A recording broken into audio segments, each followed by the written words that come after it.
आप कुछ कह रहे थे इरफान जी, फिर से मिल गए हमें इरफान भाई। इनकी कहानी देखिएगा, ललन टॉप पे हमारे साथी रजत हैं, उन्होंने इनकी कहानी कवर की। फिर से कुछ कहना चाह रहे हाँ हैं? सर, कुछ कहना है। सुबह जब मैं उठा ना सर, अपनी झोपड़ी में फ़ोन खोला तो ऐसा लगा कि ये सरकार मतलब पूरी तरीके से तानाशाही पे उतर गई। मैं कहता हूँ लोकतंत्र में ना अहंकारी संवाद होना चाहिए और संवाद के दरवाजे दोनों तरफ से खुले होने चाहिए। अगर यही सरकार एक नारियल पानी लाती, यूपीए ने अन्ना जी को नारियल पिला दिया, इंदिरा जी ने इनके पिताजी को पिला दिया, महात्मा गांधी को अंग्रेजों ने पिला दिया सर। तो ये सरकार भी एक संवाद का रास्ता अपना सकती थी और उनके सम्मान, जैसे संविधान की शपथ में ना गरिमा सबका, व्यक्ति की गरिमा, राष्ट्र की एकता और अखंडता को सुनिश्चित कर, तो व्यक्ति की गरिमा गरिमा गरिमा नहीं गिरनी चाहिए सर। व्यक्ति बैठा था 20 दिन से हंगर स्ट्राइक पे, देश की लाचार शिक्षा व्यवस्था को लेके, और क्या मांग रहा था? ये नहीं कह रहा था 200 गज का लुटियन दिल्ली में कोई प्लाट काट दीजिए, राज्यसभा की सीट दे दीजिए, या मोदी मंत्रिमंडल में कोई पद दे दीजिए। वही कह रहा था इस लाचार शिक्षा व्यवस्था को दुरुस्त कीजिए और जिम्मेदारी तय कीजिए, इस्तीफा दीजिए। कोई बड़ी मांग नहीं थी।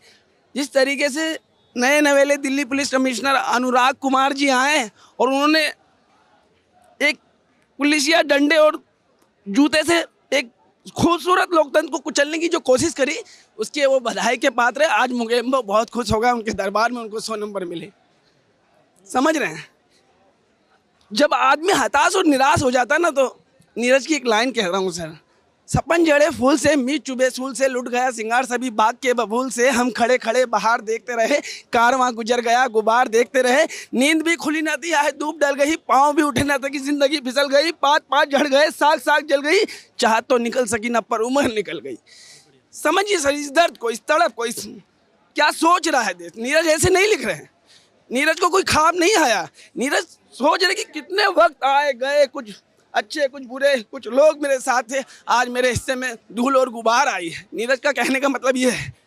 तो हमारा कहने का मतलब है कि लोकतंत्र में असहमति रखना कोई अपराध नहीं है।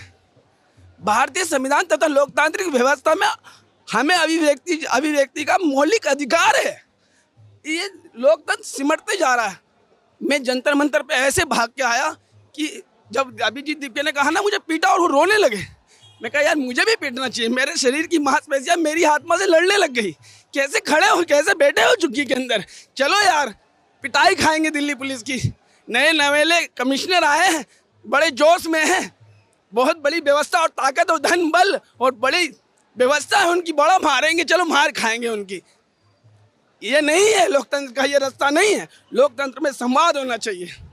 कोई आपसे सहमत हो या ना हो, ट्राइबल दोनों के लिए आइए बात करते हैं।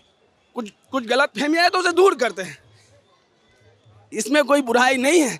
लेकिन किसी को अपमानित करना, आए उठाए कपड़ा ढका ले गए और मीडिया ने खबर चला दी, हेडलाइंस, वांगचू को उठा लिया, आतंकवादी था, बदमाश था, गुंडा था, क्या था? इस देश का महान पर्यावरण एक्टिविस्ट था, शिक्षाविद था, दुनिया का सम्मान नागरिक था।